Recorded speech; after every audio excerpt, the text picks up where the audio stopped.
പ്രിയ ദൈവജനമേ, ഒരുപക്ഷെ നമ്മുടെ ജീവിതത്തിൽ നടന്ന പല കാര്യങ്ങളും, നമുക്ക് ലഭിച്ച പലതും നമ്മൾ ആഗ്രഹിച്ചതുപോലെയോ നമ്മൾ പ്രാർത്ഥിച്ചതുപോലെയോ ആയിരിക്കത്തില്ല കേട്ടോ. ഈ നിമിഷത്തിലും വേദനകളായിരിക്കാം നമുക്ക് സമ്മാനിച്ചു കൊണ്ടിരിക്കുന്നത്.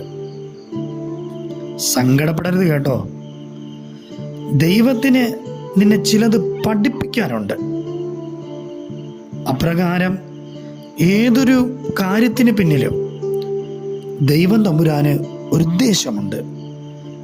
നമ്മുടെ ജീവിതത്തെ ആ ദൈവത്തിൻ്റെ കരങ്ങളിൽ നമുക്ക് സമർപ്പിക്കാം. ആ ദൈവത്തിൻ്റെ കരങ്ങളിൽ നമുക്കൊന്ന് വിനയപ്പെടാം. കർത്താവിൻ്റെ വചനം നമ്മെ ഇപ്രകാരം പഠിപ്പിക്കുന്നു. അതുകൊണ്ട് അവൻ തക്ക സമയത്ത് നിങ്ങളെ ഉയർത്തുവാൻ ദൈവത്തിൻ്റെ ബലമുള്ള കൈക്ക് കീഴെ താണിരിപ്പിൻ. പരിശുദ്ധാത്മാവ് നമ്മെ വഴി നടത്തുമാറാകട്ടെ. ആമേൻ.